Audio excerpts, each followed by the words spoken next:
procesos y propuestas de la luz en el arte, centrándonos sobre todo, no exclusivamente, pero sobre todo en artistas y piezas que se encuentran expuestas en el festival, en el propio festival, porque esta es una manera también de entender los intríngulis de esas piezas y luego poder salir y poder disfrutarlas directamente con este conocimiento, ¿no?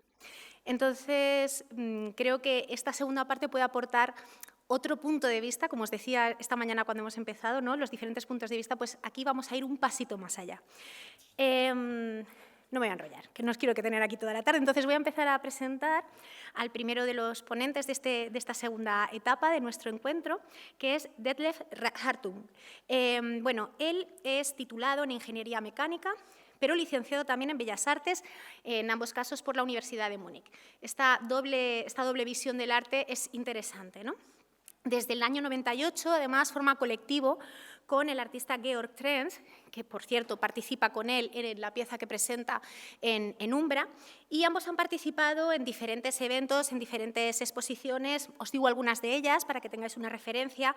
Por ejemplo, la Bienal Internacional de Arte Lumínico de Hildesheim o la International Light Art Project de Colonia, de Túnez, de Italia. Intervienen también espacios como, por ejemplo, la Catedral de Colonia, que esto me hubiera encantado verlo, la verdad, y luego también tienen obra en varias colecciones privadas como Tumulka, BMW, Art Foundation, Silkel, bueno, en fin.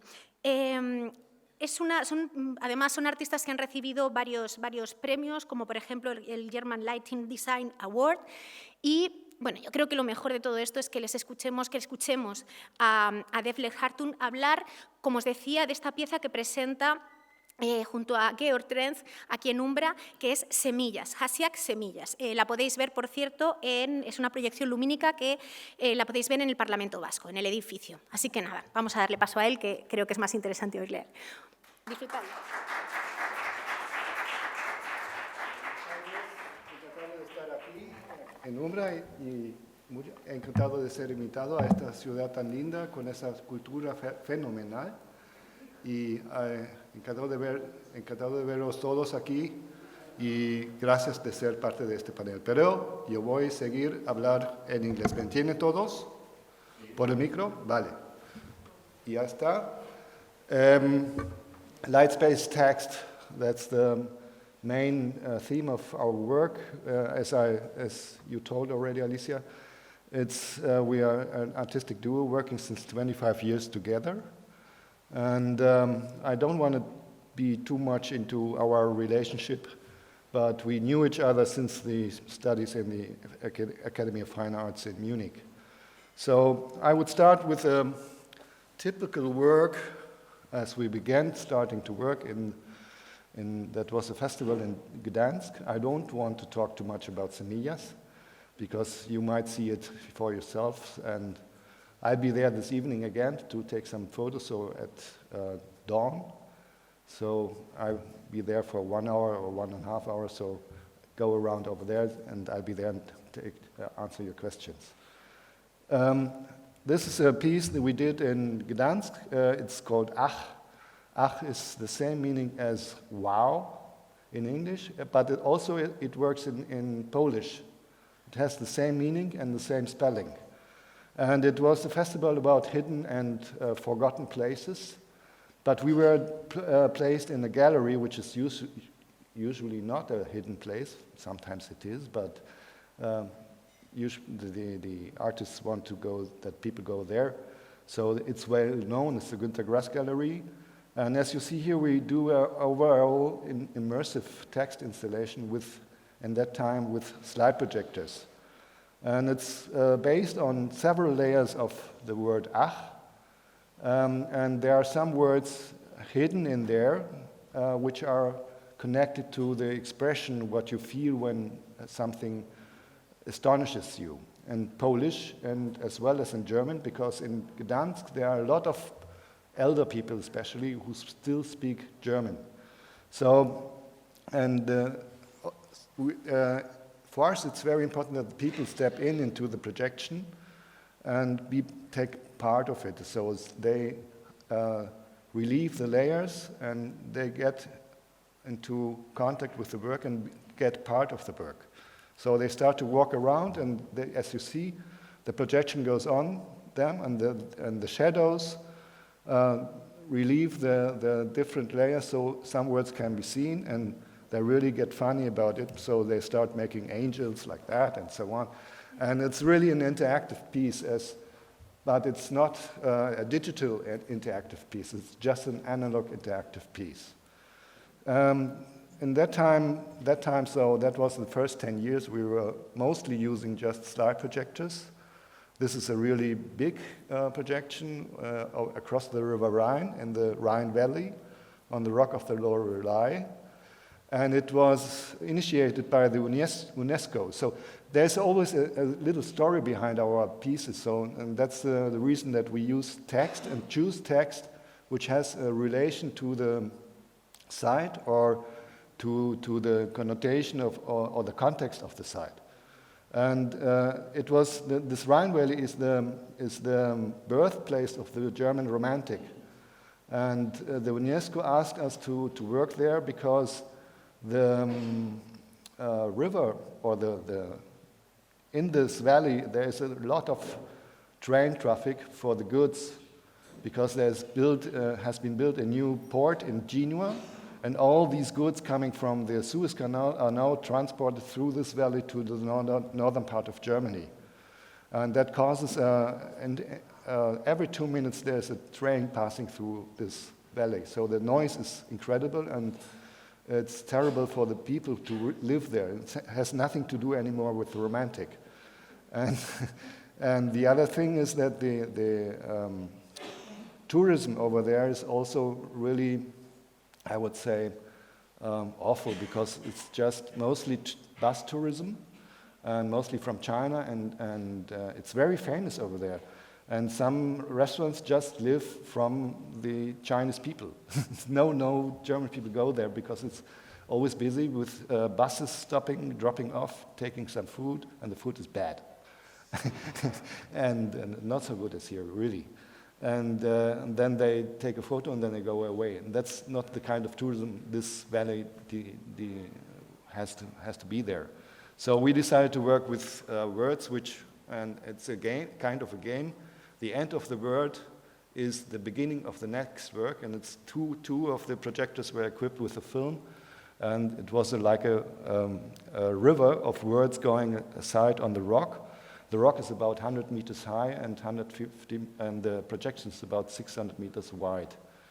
And the speed of the projection of the film was the same as the river. So you got the feeling that you are inside the site, although you were overlooking more than 100 meters of distance. So here you see the long exposure that proves that it was really a film. But you can see the structure of the rock. It's quite interesting, I think. So I get to the next one. That is a really rough setup. Keith was talking this morning of this festival in Jerusalem, and we were asked to make a not political work. So because was based in the ancient part of the town, and there are 3 religions living together: the Hebrew, the Arab, and the Christians. And you know the problems over there, which are still today. And so therefore they said no political word. And so we said that we will work only with the word light, but in 3 different languages and typographies. And that's the important thing, because this is the wall with a beautiful view to the Mount of Golgotha, where Jesus died. And this one is the projection in English. And I made the animation quite similar in each language, but the effect was totally different. So this one is in Hebrew, and this one is in Arab. And at the end, we mixed Arab and Hebrew, and it was really interesting that a lot of people don't know the spelling or the language of either Hebrew or Arab. But they noticed that it was always about light, just the word light. And so they began to start to talk to each other just about what they have seen. And that was definitely a political work. So this is the image with both spellings together, the Arab and the Hebrew. And sometimes it was really scary because this Orthodox Jewish people who came there, and one of them said to me, "Are you German?" And then I really got scared. What would he say now? And then he said, "Good work." And that was really wonderful for me. Sorry. Because it really, the work did it, no? Not me, but the work was working with them, and they were talking about it, and they watched it, and they made their own stories about it, and that is what we want.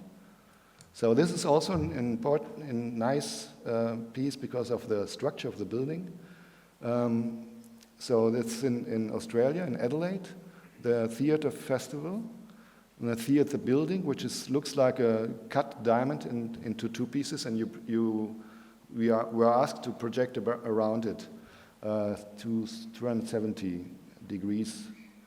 And so you can imagine the technicians here, what kind of effort it is.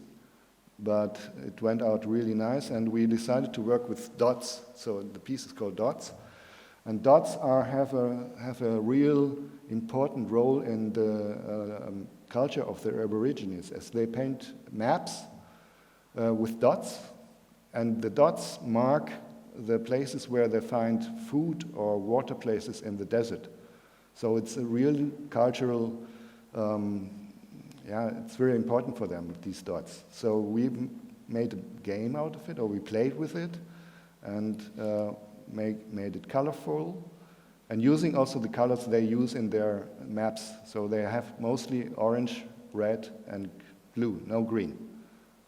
I don't know why, but it is like that. And at the end, it went to type. Typography, the text was a type is a type is a type, and the next one was a dot is a dot is a dot. So you have the French connection. It was really nice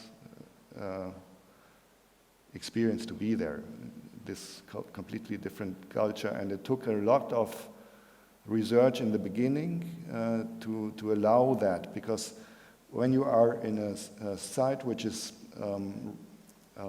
delivered to the Aborigines, you have to ask them if you can make your artwork over there. And this building is exactly on a place like that. So you have the allowance of the chief of the Aborigines. They are still living there. I can tell you a lot of more stories about that. So this is also a really nice set that was in Tunisia. We were invited by Bettina Pels and Ayman Garbi, the curators. Probably some of you might know them. It was just 1 year after the revolution in Tunisia. And I proposed to work with the word, not with the word, but just with the number 0. And 0 has a really great importance because it's one of the biggest inventions in the Arab mathematics, but also it's a really important number. Without the 0, we wouldn't have large sums of money we could earn, for instance. So it's a really interesting number. You might think a little bit more about it. So we decided to make chains out of the 0, like this. In the beginning, they were black, and then they changed to white and began to move. And at the end, they exploded. And the one of the reactions of the public was an Arab guy who said that was the best you could have done for our revolution, the exploding zeros. And it was also a really nice reaction. So this is also a piece with slides. It's a complete new art space in Trier. It's a former coal bunker to storage coal for the heating, and which is now empty because changing of heating and so on. And it's now used as an art space. And we were asked one of the first artists to make an immersive, it's definitely the first immersive piece over there. And we decided to work with text lorem ipsum. Probably you know that. It's used for when you make a print or a design and you don't know the real text, and then you take lorem ipsum, which is a completely silly text. It has no sense, almost no sense, because we made the research and we know now from where it comes, but it's also interesting, but that's too long. So it's just made with slide projectors, and we used the slide projectors because it's a permanent piece, so they bought it and they can build it up again and again, and it's going to be part of a collection, a new light art collection, so that's really interesting for us.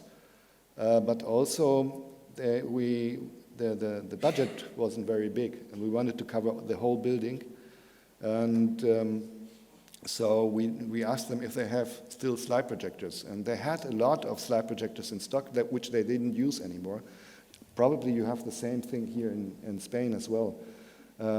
But for us they are really useful, and so we got more money from the fee, and as the budget wasn't too high. So, but the place itself it's like a cathedral of industrial cathedral. It's about 10 meters high and has about 800 square meters. And it was the first time, indeed, that the public was allowed to go down. As you might see, there's a lot of holes in the first floor, and it was a bit dangerous. And so only 25 people were allowed to go around, and so. But nevertheless, we love this piece because it's still analog, and it's a complete immersive piece with about 18 projectors. Oh! Then I skip this one. Okay, and then I go to your beloved piece, which is here. And I won't talk anymore because this is from the cathedral in Cologne, our, I think, most known piece. Yeah, enjoy. Perhaps we slow down the lights.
Bueno, pues ahora vamos a tener la suerte también de poder escuchar a las autoras de otra de las piezas que forman parte de este festival. Estoy hablando del colectivo Geada. Ellas forman parte o han creado un estudio audiovisual afincado en Bilbao y os voy a leer cómo se autodefinen en su propia web porque me ha gustado tantísimo que os lo voy a reproducir. Dicen que son una factoría de historias que emocionan a las audiencias más exigentes. Y esto promete. Ellas están especializadas en el trabajo con el entretenimiento inmersivo, las artes visuales, la creación de contenidos originales. Trabajan de una manera multidisciplinar que ellas mismas denominan como estilo ecléctico. Y, bueno, pues claro, eso les ha permitido trabajar en diferentes ámbitos, como festivales de música, teatro, obviamente el videomapping, light art, publicidad, documentales, etcétera, etcétera. Producen proyectos y han producido proyectos para diferentes instituciones, como Blanc Productions, bueno, no sé si es Blanc Productions, no sé exactamente, vale, bien, Fundación Bilbao 700, Ayuntamiento de Bilbao, etcétera. Y también, igual que están haciendo aquí en Umbra, han participado en diferentes festivales, como sería el London Short Film Festival o el Festival Internacional de Cine Invisible. Recibiendo premios como el premio Ercilla, ¿no? Como los premios Ercilla, también han podido disfrutar de becas de producción como la que ofrece la Fundación Bilbao Arte. Todo esto os lo explico para que veáis que es un estudio con mucho recorrido y que nos van a hacer propuestas muy interesantes. En Umbra 23 lo que han propuesto es una pieza que se denomina Kimatic y que podéis ver en el pórtico de la iglesia de San Miguel, aquí al lado, en la Plaza de la Virgen Blanca.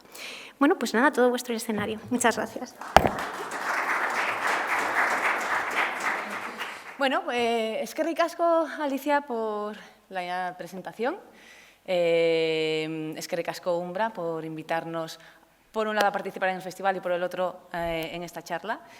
Voy a poner, si nos molesta, el temporizador y así yo también voy controlando un poquito. Bye, no te preocupes.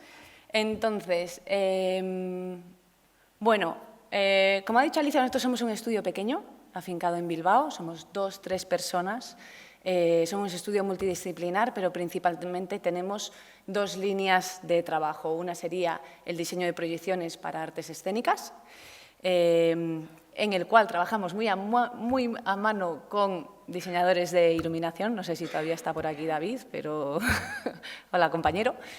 Y por el otro, hacemos instalaciones inmersivas y participativas, que es un poco de lo que os he venido a hablar hoy. Voy a poner un vídeo en el que van a ir pasando imágenes de diferentes proyectos. Me gustaría hablaros un poco de qué hacemos y cómo lo hacemos, más que de proyectos concretos, ¿vale? Entonces, casi todo lo que nosotras hacemos instalaciones de pequeño y medio formato, por así decirlo. La que hemos traído aquí sería pequeño formato. Y yo creo que nuestras instalaciones se caracterizan por 2 cosas. Una, porque tienen un componente narrativo, siempre o casi siempre. Y por el otro, porque tienen un componente experiencial, es decir, intentamos poner a la gente dentro de la obra o participando en la obra. Ejemplo de esto, por ejemplo, lo que estáis viendo es un bosque mitológico que hicimos hace unos años. La narrativa aquí era la mitología vasca, cogimos leyendas de la mitología y lo que hicimos fue crear un espacio en el que la gente caminaba por los lugares en los que esas leyendas podían haber tomado lugar, por así decirlo. Trabajamos mucho con material luminiscente, trabajamos mucho con luz negra y en este caso, por ejemplo, cuando la gente entraba en el parque le dábamos una linterna de luz negra y tenía que investigar y descubrir mensajes ocultos, mapas, cartas de personajes, etcétera, etcétera. Wunderkammer, que es el que está mostrándose ahora. La temática aquí, como el nombre indica, siento si no lo estoy pronunciando correctamente, son los gabinetes de curiosidades del siglo XIX. Entonces, lo que hicimos, esto es un yacimiento arqueológico que dividimos en microinstalaciones y, como podéis ver, una actuación en directo. Y cada instalación pertenecía, digamos, a una categoría, ya fuera del mundo natural, es decir, animal o botánica, planta, al mundo artefacto, por así decirlo, o sea, artilugios creados por la humanidad, a la óptica, etcétera, etcétera. Y había como diferentes microinstalaciones que la gente podía ir visitando y estaban realmente en un mundo. En ese sentido también utilizamos mucho la luz como creadora de mundos, ¿no? O sea, es la luz en este sitio es lo que te hace entrar en un mundo mágico, por así decirlo, en un mundo especial y autocontenido, por así decirlo. Nosotras hacemos casi todo de una manera muy artesanal. Hemos trabajado mucho con lo digital y cada vez estamos yendo más a la mezcla entre digital y analógico. Nos gusta mucho lo táctil. Hacemos mucho en nuestro estudio y colaboramos también con artistas, principalmente locales, en otros trabajos. Esto que estáis viendo, por ejemplo, nos contactó el Centro Botín para realizar una instalación experiencial que acompañase a la exposición principal que tenían de Ellen Gallagher y que tenía que ver con el mar. Y bueno, lo que hicimos esencialmente fue una gran ola de océano bajo la cual la gente se podía meter y sumergir, acompañado obviamente con un sonido. Bueno, la narrativa aquí es la ópera de Wagner, el segundo acto de Sigfrido, Los murmullos del bosque, y lo que hicimos fue dividir la pieza por grupos de instrumentos, de manera que cuando tú activabas esos botones o cuando tú tocabas la planta, activabas solo los violines o pues, solo las violas, los oboes, etcétera, etcétera. Y solo cuando un grupo de gente suficiente interactuaba con la pieza se escuchaba la orquesta al completo. Funcionaba también como una caja de luz, además de una caja de música, en la que desde fuera se veían como un teatro de sombras a la gente pasando por la maleza. Y la última que os quiero enseñar aquí, 20.000 leguas, creo que el propio título ya directamente denota la narrativa, ¿no? Vuelve a ser el descubrimiento, la investigación, crear un mundo, esto es algo que nos gusta mucho. Es una instalación hecha de microinstalaciones, algunas interactivas, otras son proyecciones como en la vela, otras son como más táctiles, por así decirlo. E iba sobre el mundo submarino. Esta la hicimos el año pasado, creo. Y la pieza de la que os vengo a hablar, principalmente, es Kimatic, que es esta que tenemos aquí y que está en el pórtico de la iglesia de San Miguel. Kimatic nació de un interés por hacer un proyecto que mezclase arte, ciencia y tecnología. Y como he dicho, nosotros hacemos mucho diseño de proyecciones y nos interesaba la idea de poder realizar visuales que se estuvieran creando en directo, que reaccionasen al sonido que se estaba produciendo en ese momento, pero que no estuvieran hechos digitalmente, sino que estuvieran hechos por una máquina analógica. Entonces, bienvenido, Kimatic, aquí está. Contactamos con Tuni Panea, que es un luthier experimental, que está afincado también en Bilbao, y le pedimos que nos creara 3 artilugios que reaccionasen a un input de frecuencias de sonido. Y luego contactamos con Ainara Legardón y le pedimos que nos hiciera no tanto un espacio sonoro, sino un viaje sonoro al que nosotras pudiéramos poner visuales en directo, por así decirlo. Y esto es el inicio de Kimatic. ¿Cómo funciona Kimatic?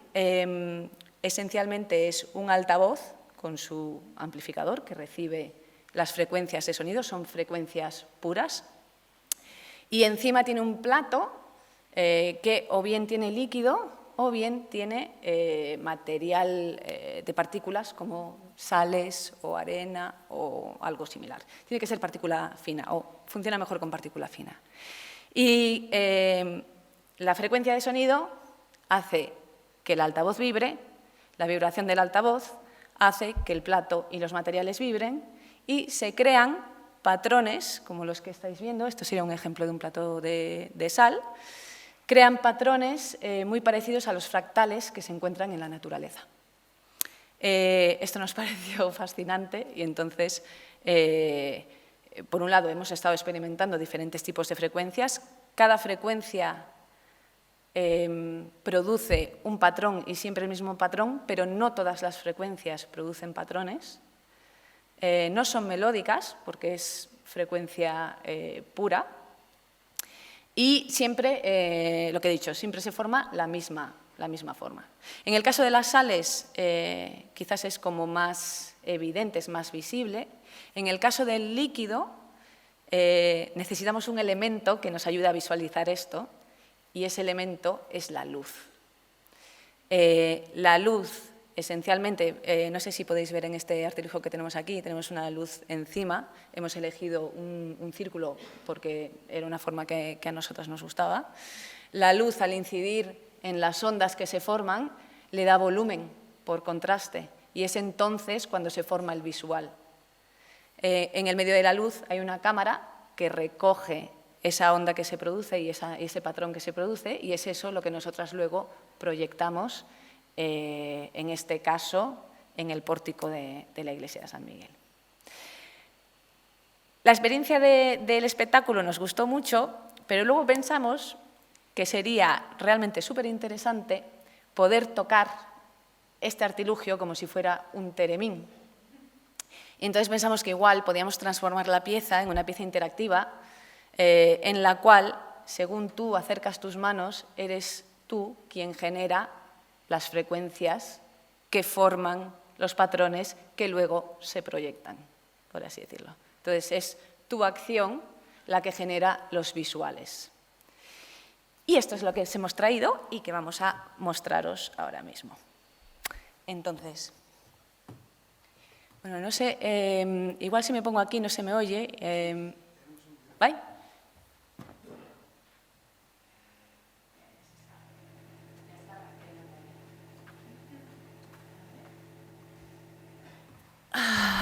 Un segundo. Vale, estamos aquí, ¿verdad?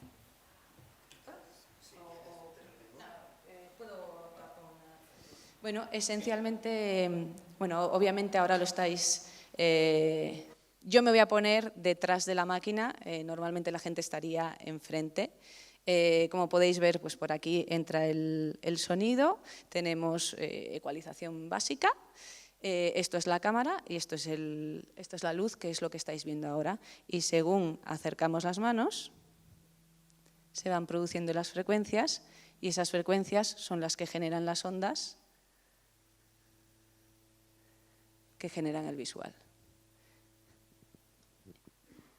Ahora mismo tenemos las frecuencias como bastante suaves, porque las frecuencias altas, digamos, que son de las más duras de escuchar, por así decirlo.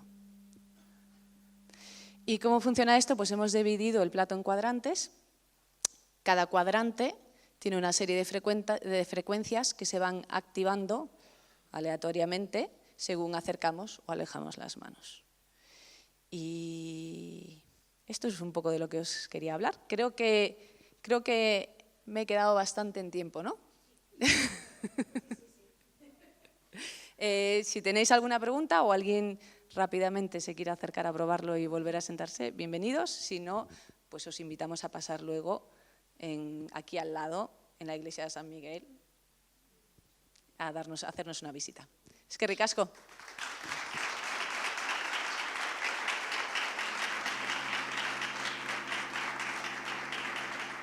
¡Buah, qué maravilla! Me había quedado anonadada grabando la pieza y se me había olvidado lo del tiempo. No te voy a engañar. Bueno, seguimos con otro de los artistas que participan en este festival, en esta edición de Umbra. Este artista, que es Sergio Gracia, además es miembro de la Asociación de Autores de Iluminación, así que estamos también muy contentos de recibirle. Bueno, os voy a hablar un poquito de él. Él es diseñador de iluminación, Su formación se centra sobre todo en la imagen, pero a lo largo de su carrera profesional se ha ido, bueno, de hecho su carrera profesional se ha ido desarrollando alrededor del acto lumínico, ¿no? De la iluminación. Él mismo nos decía cuando nos pasó la bio, me ha gustado mucho lo que has puesto de la luz, es para ti algo principal, ¿no? Algo protagonista en todo lo que haces, en todas tus creaciones. Da igual que sean instalaciones, que sea diseño escénico, pero es cierto, por lo que he leído, que últimamente estás más centrado en el mundo de la danza. Sí. Y me ha parecido muy interesante lo que proponías, ¿no? Que a la hora de construir los espacios de luz en estas producciones, lo que intentas es, por un lado, obviamente despertar emociones, sensaciones, por otro lado, por supuesto, también, ¿no? Llevar al disfrute, a la contemplación estética incluso, pero no dejar de lado la reflexión tampoco, lo cual esto siempre viene acompañado del arte, ¿no? Una pieza artística, o sea que en Umbra él estaba presentando la pieza Funnel, no sé si que la podéis ver en la torre del Palacio de Congresos Europa. Bueno, pues todo tuyo. Hola, buenas tardes. Bueno, ya he hecho una presentación bastante exacta y bueno, yo soy Sergio, vengo de las artes escénicas, o sea, y sigo y seguiré en las artes escénicas. Y bueno, me llamaron para Umbra. La propuesta que me propusieron era una intervención lumínica, no es una pieza lo que yo traigo al festival, es una intervención, es un espacio que hablando con la dirección queríamos hacer algo, queríamos darle un punto orgánico, queríamos transformarlo de alguna manera. Entonces, bueno, fuimos desarrollando una idea y en eso estamos intentando plasmarla e ilustrarla. Y bueno, si la podéis ver y disfrutar de ella, pues ya me contaréis lo que os parece. Nosotros, bueno, yo ahora, como decía la compañera, en mi último periodo he estado más enfocado al diseño de iluminación para danza. También algo de lírica, como ópera, alguna zarzuela. También trabajo como productor, he estado en una empresa que todos conocéis, que es Fluge. Y bueno, en el tema de la danza, que es lo que me ha llevado un poco también a desarrollar un poco la parte más sensible o más artística o más, ya que el encuentro se llama La luz en el arte, voy a ir por ahí, por esa línea. Trabajando en danza, siempre estás, los que habéis trabajado en danza o en lírica o en proyectos musicales a nivel escénico, siempre estamos supeditados o a una partitura o a una coreografía o a un guión, que es lo que nos marca un poco las pautas para nosotros poder acompañar o ilustrar la idea o lo que quiere reflejar o lo que quiere trasladar un director. Siempre somos un acompañante, sobre todo, es lo que he aprendido en este periodo, ¿no? Y a veces es complicado porque hay desencuentros, hay tal, pero bueno, siempre intenta remar a favor. Para mí es primordial tener una dirección y tener una idea que sea más o menos orgánica, que nos lleve siempre a ese punto de llegar y expresar una idea o transmitir o ilustrar. Os voy a enseñar algo de mi trabajo y luego terminaremos con la obra que presentamos aquí, la de Funnel, la intervención, pero antes os quería enseñar algunas cositas. He decidido escoger un par de trabajos, uno de ellos, bueno, 3 trabajos en concreto, que dentro de lo que son las artes escénicas quizás son los trabajos más plásticos que he desarrollado en los últimos años. Uno de ellos es con Nadine Gerspacher, que está su compañía, es compañía Nadine Gerspacher. Ella es alemana, afincada en Barcelona, como yo. Yo también soy afincado en Barcelona, pero no soy alemán, soy extremeño, soy de Mérida. Y con ella, pues bueno, tengo una relación especial por eso, por el énfasis que le da a la idea y sobre todo a la estética. Esta obra en concreto se estrenó en Freiburg y en 2021, correcto. Y bueno, os voy a enseñar un pequeño teaser que hay.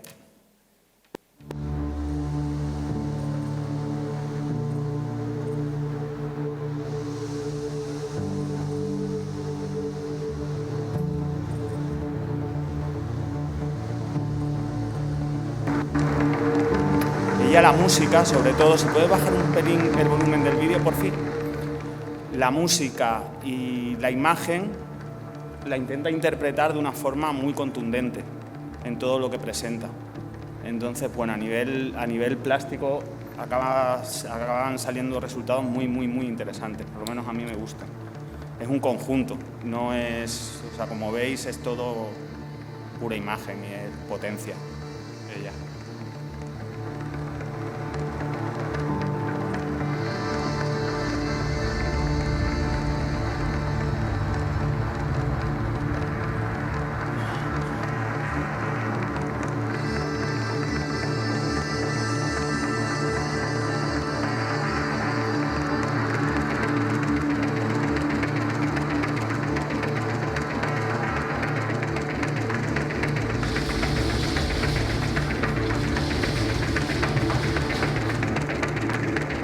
Voy a pasar a otro proyecto con la misma coreógrafa.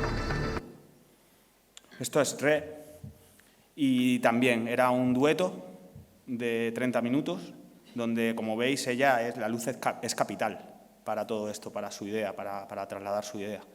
Entonces, bueno, lo tiene muy claro además y hacemos buen equipo. Esto también, veréis ahora, os presento un pequeño teaser para que valoréis un poco.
Corto porque es muy largo.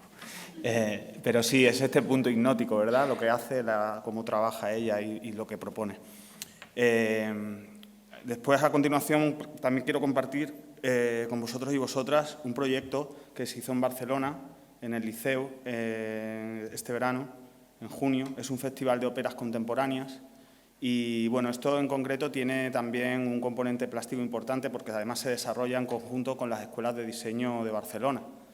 Esta pieza que os enseño ahora a continuación se hizo con Elisaba, con la escuela Elisaba, pero bueno, es un compendio de diferentes escuelas que cada escuela presenta un proyecto. Entonces, los propios diseñadores de la escuela comparten con los profesionales, que estamos a su servicio un poco, e intentamos transmitir otra vez, insisto, en la idea. Queremos transmitir siempre una idea. Entonces, ahí nosotros les guiamos. Esto se llama Eurídice y la dirección es de Alicia Serrat. Era un suelo de LED, esbóbodas. Y después proyecciones de Xiscu, Albir, que hizo toda la proyección. Eran 2 pasarelas. Y bueno, se mezclaban, como si conocéis el mito de Eurídice, pues se mezclaban 2 universos diferentes. Había bastante trabajo de pequeñas luminarias, interacciones, que en este vídeo no se terminan de apreciar, pero ahí está. Es una ópera contemporánea y bueno, sí, os ha valido un poco de referencia visual porque es bastante dura. Lightings comes from above, it no longer illuminates. Storm blows from the mountain. Y os hablo ya de funnel. Esto era, hasta aquí os he explicado un poco lo que es mi trayectoria y sobre todo mis fundamentos a la hora de trabajar.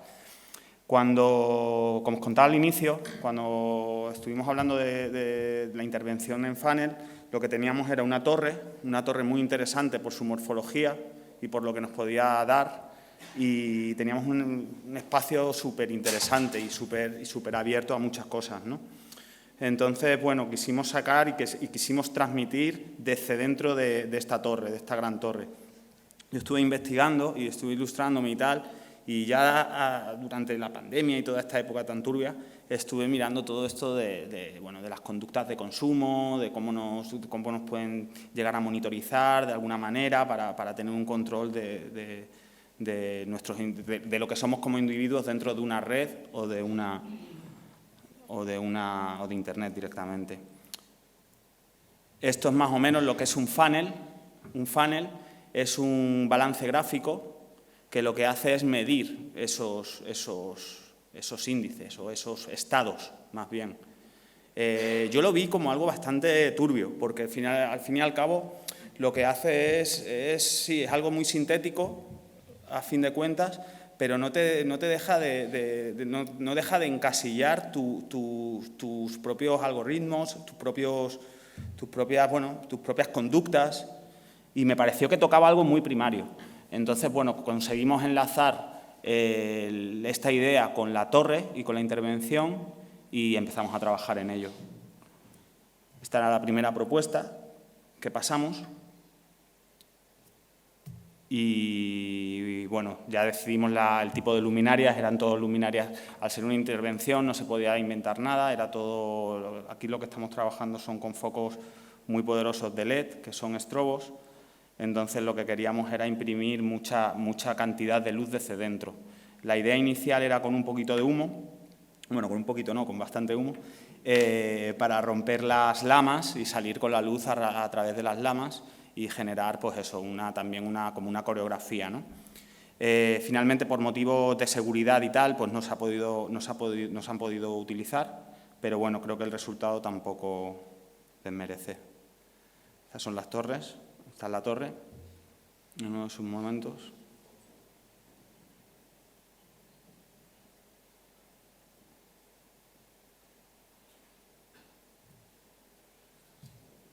Lo que queríamos era sobre todo eso, era como unas pequeñas fluctuaciones que creo que se han conseguido y bueno, creo que he cumplido con mi tiempo, ¿no? A lo mejor sí. Pues he corrido mucho porque no tenía referencia, así es que nada, ya he terminado.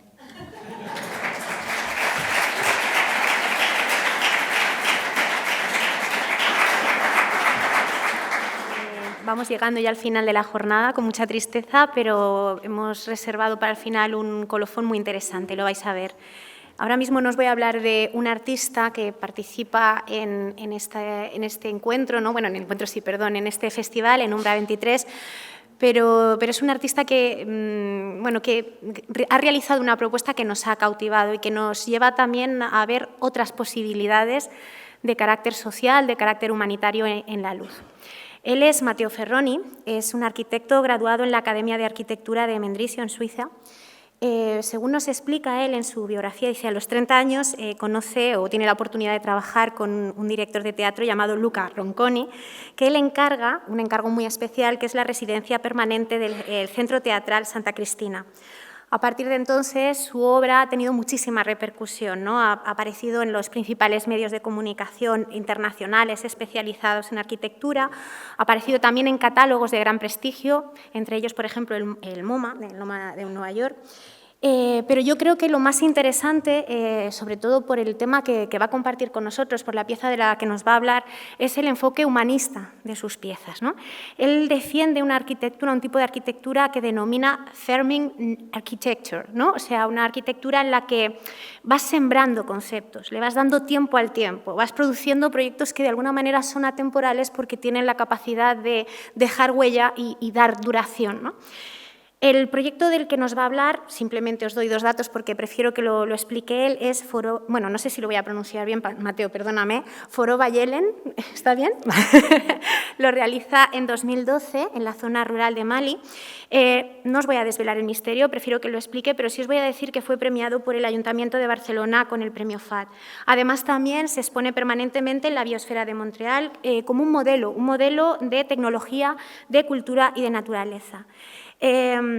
Mateo es creador de la Fundación Elan y yo creo que esto también nos habla del carácter de sus obras y de su intencionalidad, porque él, a través de esta fundación, intenta producir nuevos modelos creativos, de diseño, arquitectónicos, en ámbitos como pues eso, el urbanismo, la arquitectura y el propio trabajo de diseño. Pero yo creo que lo mejor es el modo en el que armonizas natura y cultura, ¿no? Estas 2 ideas. Ha sido profesor visitante de universidades como Bamako, Londres, Ciudad de México y, bueno, muchas ciudades y muchas instituciones internacionales han tenido la suerte de recibirte para dar charlas y nosotros somos una de ellas. Así que, bueno, por favor, coméntanos este proyecto que yo, la verdad es que estoy muy intrigada. Muchas gracias. Gracias, Alicia, por esta presentación tan guapa y estoy orgulloso de estar aquí. Gracias a Umbra para esta invitación. Y bueno, voy directo al proyecto y intento sintetizar. Esta es una foto es un proyecto de iluminación en las áreas rurales de África y lo llevé en las aldeas de Mali. Y para desarrollarlo me fui a vivir ahí. Estos son cuadernos que compré ahí, son cuadernos que el Estado vende para los escolares. Y ahí tomé todos mis pensamientos, mis observaciones y todo esto. Esto para decir que la forma que tengo que trabajar yo es en el sitio. Voy a trabajar donde proyecto, no siempre es posible, pero cuando puedo lo hago. Y este proyecto tomó 5 años para desarrollarse. Como decir, mi estudio es la calle, digamos, y la gente. Y siempre me encantan las imágenes satelitales nocturnas porque hablan mucho. Y claro, el tema, ¿cómo se dice? Demográfico es el más evidente, ¿no? El primero que vemos. Pero si la miramos, esta imagen, que es una imagen que habla de luz, ¿no? De luces, y la miramos con la lupa de la cultura, y podemos cambiar totalmente perspectiva. Por ejemplo, aquí reconocemos que es el río Nilo del Egipto y entonces sabemos que aquí fue una de las cunas de la religión monoteísta del culto del sol y entonces podemos mirarlo como esta fuerza mística, digamos, que ha traído toda la energía de cientos de kilómetros hacia un río sagrado, ¿no? Aquí cambia mucho la perspectiva. Lo que yo digo, así con esta perspectiva yo me fui a Mali, o sea, mirar la luz como fenómeno cultural primero. Y justamente yo iba a la zona negra de esta mapa, ¿no? La zona donde no hay luz, no hay contaminación. Pero sí que cuando digo no hay luz no es verdad, porque viviendo ahí me di cuenta que una luz hay, es la luna. Y ahí la luna sí que hace la diferencia. Y cada vez que hay la luna llena, la gente de noche no duerme y hace sus actividades. Las aldeas, que son aldeas de 300, 500 personas, son aldeas de barro. Y hacen sus actividades, su trabajo, porque también la noche el clima es más fresco y esto tiene que ver con el tiempo, ¿no? Este ritmo de mes. Y luego otra herramienta que tiene son las linternas. Cada uno tiene una linterna eléctrica, una torcha, ¿cómo se dice? Un flashlight. Y esto es una luz individual y como ves parecen luciérnagas. Estas están a la fuente del agua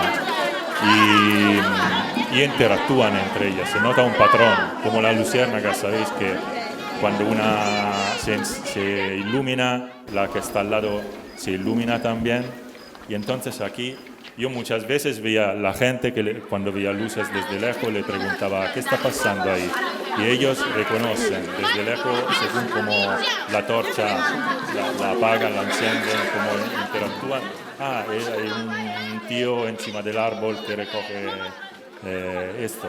Ahí están a la fuente o están en el jardín cultivando. Y todo, o sea, es una forma también de lenguaje. Pero estas, digamos, son las dos fuentes de luces que ellos, ¿no? Fuertes que ellos tienen. Entonces, otra cosa que me di cuenta es que normalmente suelen hacer juntarse durante el día bajo de la sombra del árbol. Y como si nosotros, no sé, tenemos la plaza o la agora como símbolo de... Ahí no hay esta categoría. Pero el árbol sí que tiene este sentido, ¿no? Esta capacidad de juntar la gente.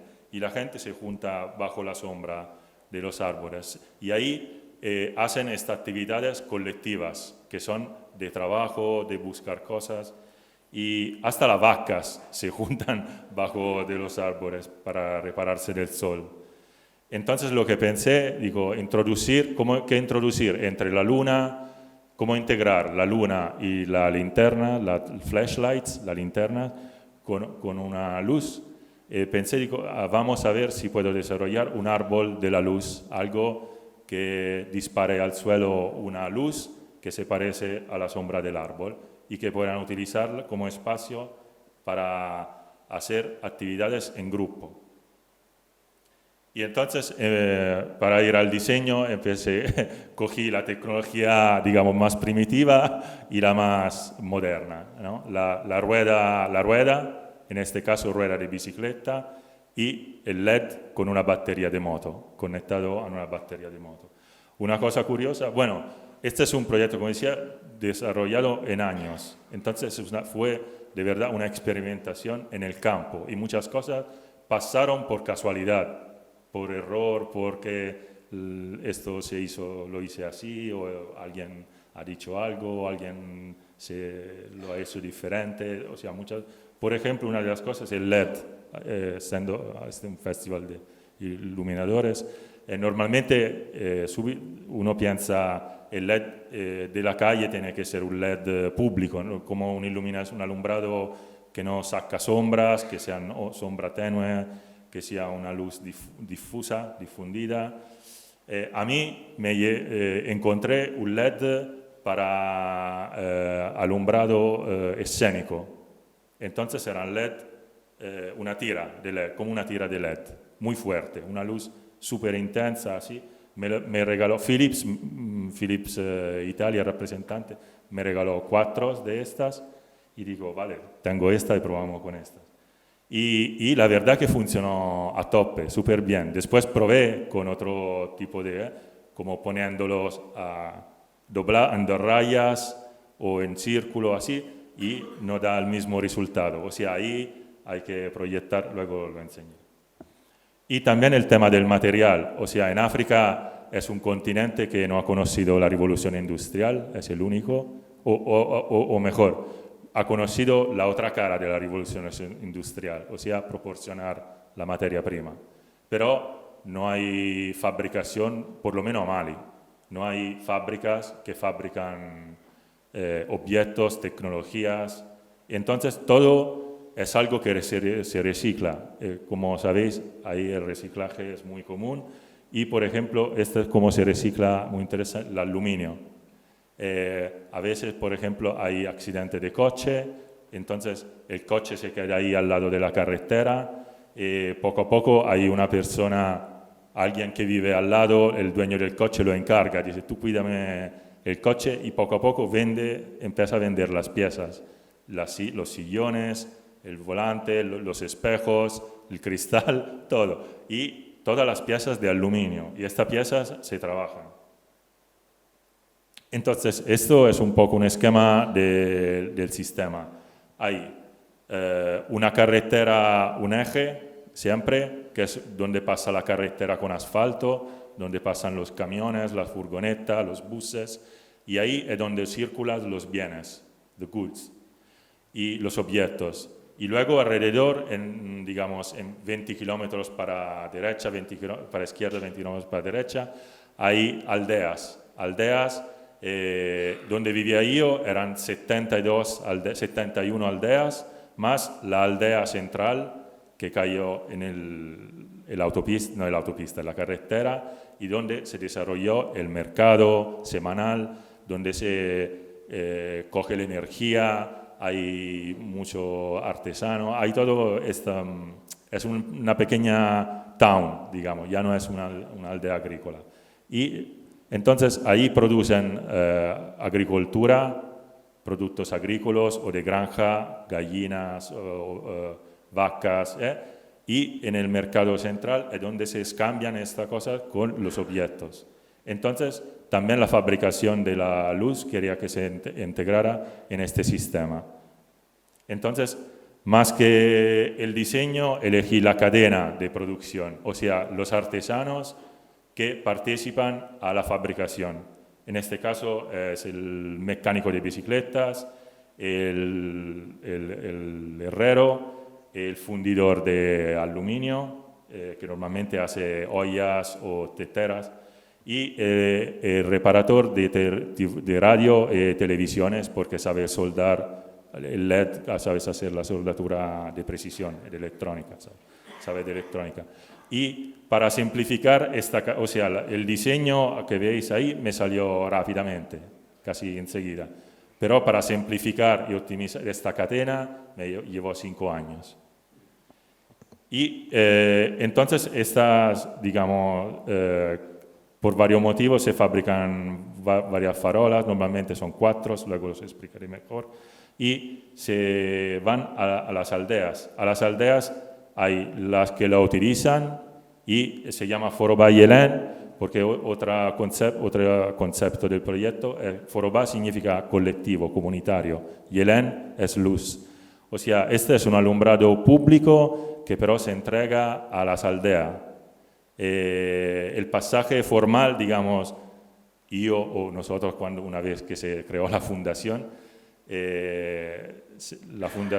la dona al alcalde, el alcalde le dona la farola a la aldea. Y la aldea forma un comité de gestión, como suelen hacer con el molino, con la huerta comunitaria, con muchas cosas. Y esta forma de gestión me pareció genial, la mejor. Entonces intentamos así, y para ellos, ven, está bien, intentamos. Y entonces, digamos, la farola pertenece a la aldea, a la comunidad, y la comparten cada aldea como quiera. El comité la alquila, alguien la da por regalo, según los casos, no sé. Yo al principio intenté, vamos a tener un cuaderno, tomar toda nota, anotar, apuntar todo cómo se utiliza, cuánto, qué día. Me di cuenta que no iba a funcionar para nada. Y todos estos datos de cantidad absolutamente eran, digamos, no sé si inútiles, pero tampoco. Este es cómo se fabrica. Entonces pasa el mecánico de bici, luego el herrero hace su trabajo, el fundidor de aluminio prepara la cabeza donde se coloca el LED y puede hacer piezas de gran precisión, digamos, mucho más de lo que me podía imaginar. Y el que repara radios y televisiones, ahí soldando los LEDs en la barra de aluminio. Claro, técnicamente seguramente habrá muchos errores aquí, pero lo más importante me di cuenta con el tiempo que era mejor algo imperfecto, que pero lo pueden reparar fácilmente, que algo demasiado desarrollado y que luego tienen dificultad a modificarlo, repararlo. Y esto es cómo funciona. Es una farola portátil, extensible, o sea, se levanta hasta, me parece, según 3 metros y medio, me parece.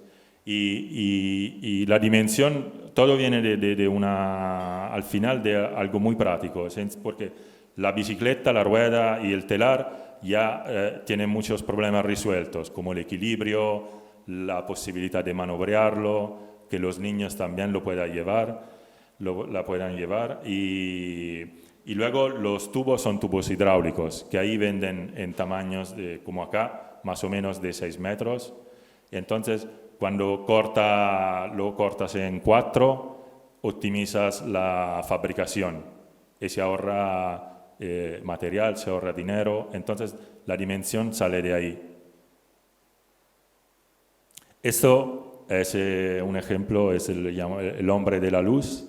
O sea, una vez que hay esta farola, también hay hombres que se ocupan de ella, ¿no? Entonces los pueblos empezaron se forma este comité, que son muy organizados, tienen el presidente o la presidenta, normalmente la presidenta, y el que lleva la caja por el dinero, y el technicien, el técnico que se ocupa de la farola, entonces the lightman.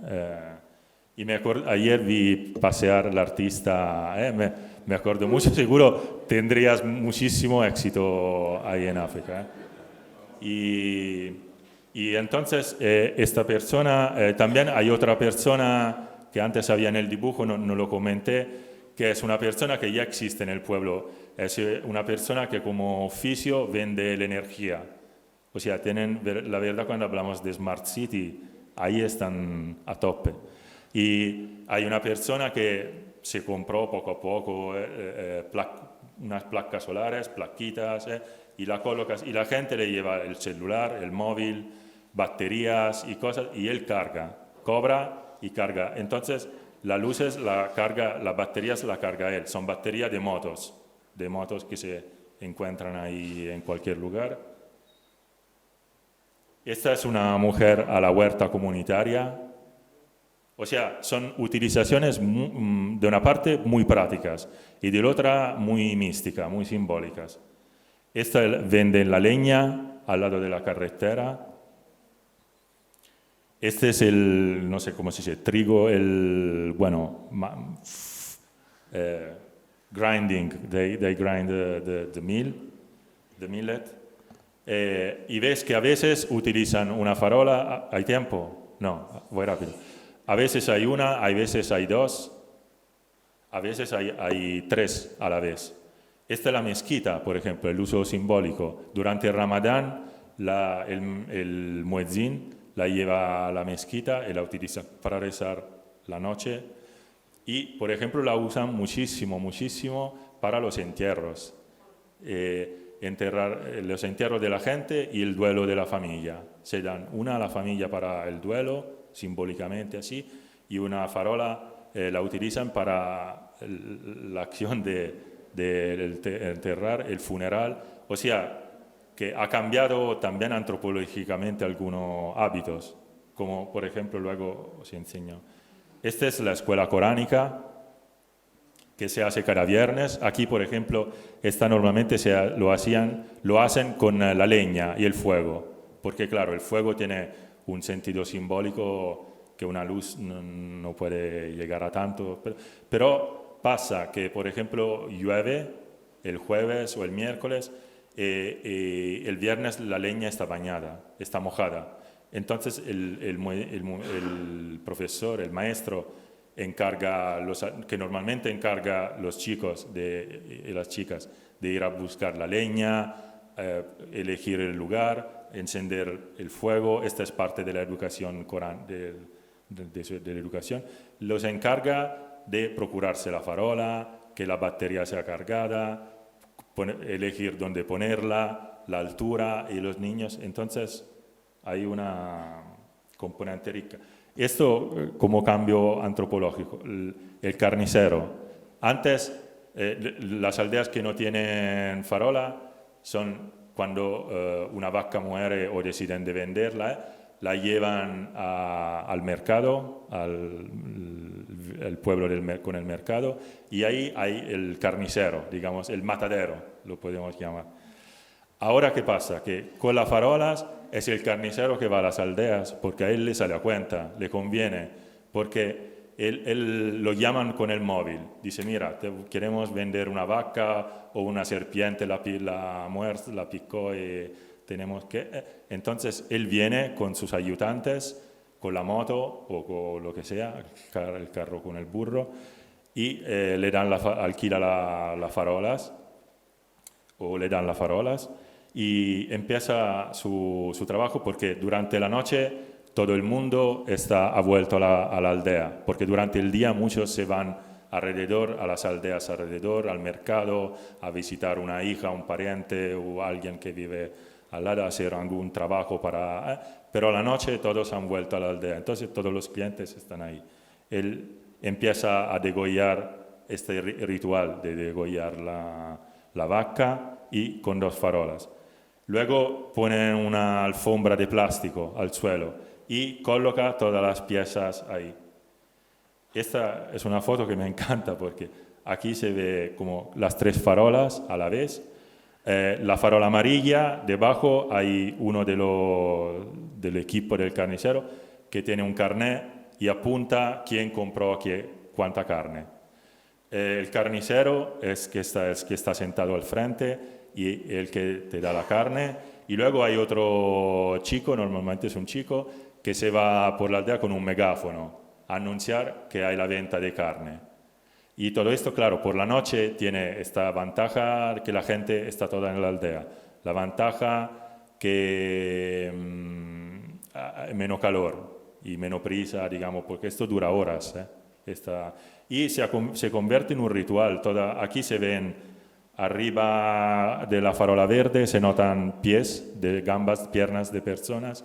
Están ahí asistiendo. O sea, es como una gran obra de teatro así rural, digamos, local. Y de pronto se convierte en una agora, en un espacio, se estructura. Cuando yo digo los aspectos de cantidad no servían a mucho, ¿no? Para entender, por ejemplo, cuántas farolas cuánta farola merece la pena dar a cada aldea, ¿no? Entonces, parámetros que tengo son que fabricar 4 sale a cuenta. Si fabricas 6, estás gastando mitad de los tubos, por ejemplo. Y ya esto es un parámetro.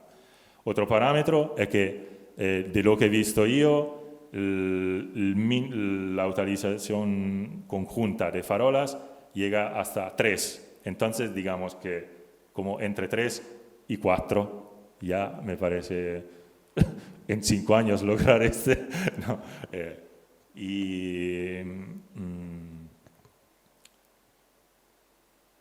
bueno, voy...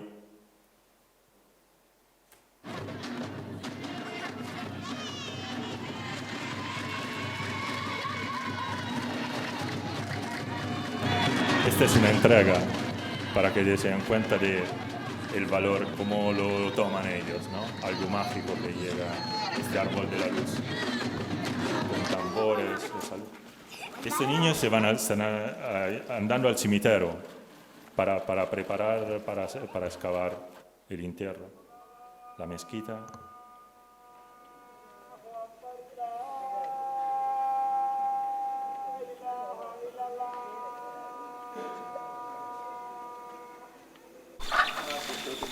El veterinario, él también a veces alquila la farola. De hecho, fue el primero a utilizar la farola. Una noche me tocaron a la puerta los chicos del pueblo y me pidieron la farola porque ellos no se atrevieran. Y mira que fueron los chicos a pensar, esta puede ser útil. Y me la pidieron para ir a recoger los pollos, porque el veterinario había llegado tarde y tiene una maleta con el hielo y el antibiótico, y entonces tenía que hacer rápido, digamos, ¿no?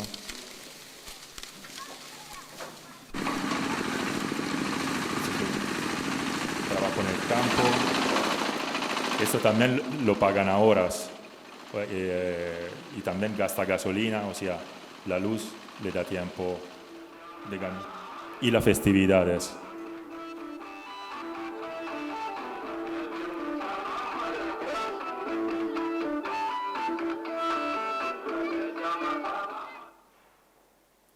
Bueno, yo no sé si he ido demasiado rápido o a tiempo, pero en los años hemos fabricado más de 100 farolas,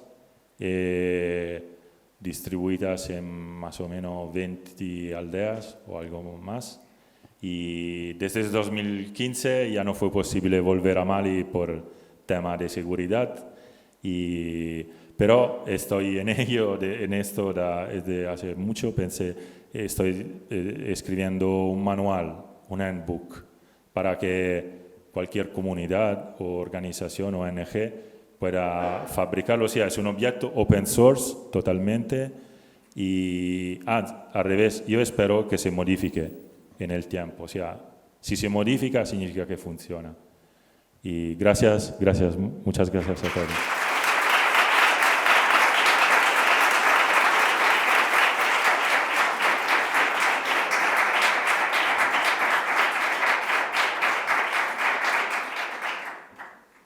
Muchísimas gracias, de verdad. Ha sido emocionante compartirlo, la verdad. Muchas gracias. Bueno, pues con toda la pena del corazón, esto ha llegado a su fin. Os tengo que decir que ahora llega otro momento muy interesante, que es salir a las calles, tomar las calles y ver todas las piezas que tenemos en Vitoria gracias al Festival Umbra.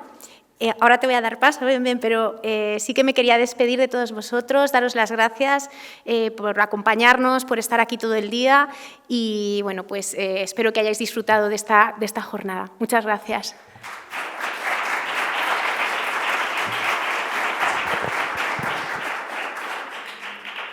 Bueno, antes que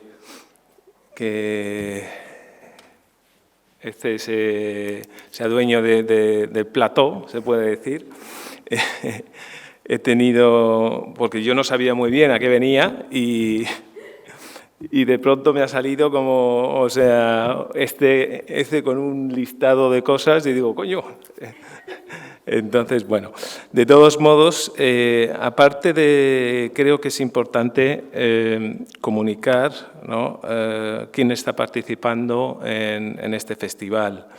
O sea, aparte de los, bueno, pues, de los ponentes y los invitados, creo que es de agradecer también, es el único momento que podemos agradecer a, bueno, pues a todos los voluntarios, ayudantes, técnicos y sobre todo yo quería dar gracias a, bueno, a Carlos Torrijos y Rafael Gallego, que han sido los que me han ayudado mucho. Además, yo hace 9 meses me quedé sin habla. Y entonces, pues, es verdad que ha sido un gran apoyo. De todos modos, bueno, pues, como tú dices, hay que disfrutar de la calle. Esperemos que lo disfrutéis ya el último día. Y simplemente a la asociación, pues, agradecerle que nos sigáis apoyando y a todos los patrocinadores y pues a disfrutar de la calle, nada más. No sé si... ¿No? Rafa, Carlos... Bueno, no hay más que decir. Gracias, disfrutar de Umbra. Un placer tenernos a todos aquí con nosotros. Esto es una maravilla, la luz en la calle, el arte, continuar impulsando estas cosas y nosotros os queremos mucho y os agradecemos enormemente que estéis aquí hoy con nosotros, de verdad, de corazón. Eskerrik asko. Antes de marcharos, os pediremos, que es una tradición de la Asociación de Autores de Iluminación, AAI, hacernos una foto de rigor para el recuerdo. Por favor, en la escalera, todos los participantes, visitantes, invitados.